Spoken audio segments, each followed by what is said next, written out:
Depuis la nuit des temps, l'homme entretient une relation complexe avec les animaux sauvages. Objets de fascination et de peur, ils ont été tour à tour divinisés, chassés, domestiqués et exhibés. Cette histoire tumultueuse, marquée par l'ambition, la superstition et la soif de divertissement, nous éclaire sur notre propre évolution et sur notre rapport à la nature. Dès le néolithique, la chasse procure à l'homme nourriture et vêtements. Mais elle revêt aussi une dimension symbolique. Les animaux sauvages, craints pour leur force et leur férocité, sont associés aux divinités. Leurs dépouilles servent à confectionner des costumes rituels ou à orner les habitats. La domestication du chien, puis d'autres espèces, marque un tournant dans l'histoire de l'humanité. L'essor des premières civilisations s'accompagne d'une intensification de l'exploitation animale. Les animaux domestiques participent à l'agriculture et au transport. Les animaux sauvages, quant à eux, sont capturés et exhibés comme symboles de pouvoir et de prestige.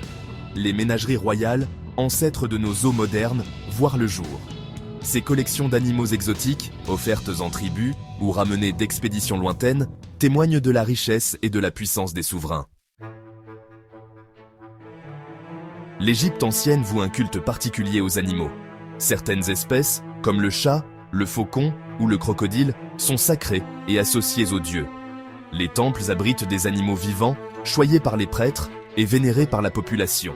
Les Égyptiens sont également friands de combats d'animaux.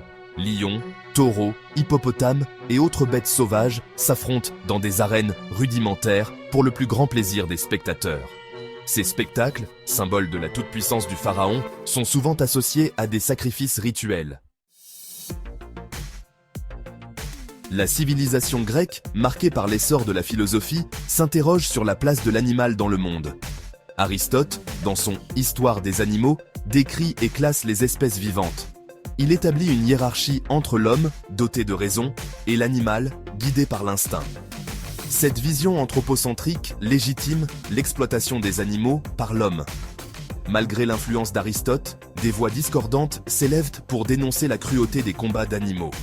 Le philosophe végétarien Plutarque critique la violence de ces spectacles et appelle à la compassion envers les bêtes.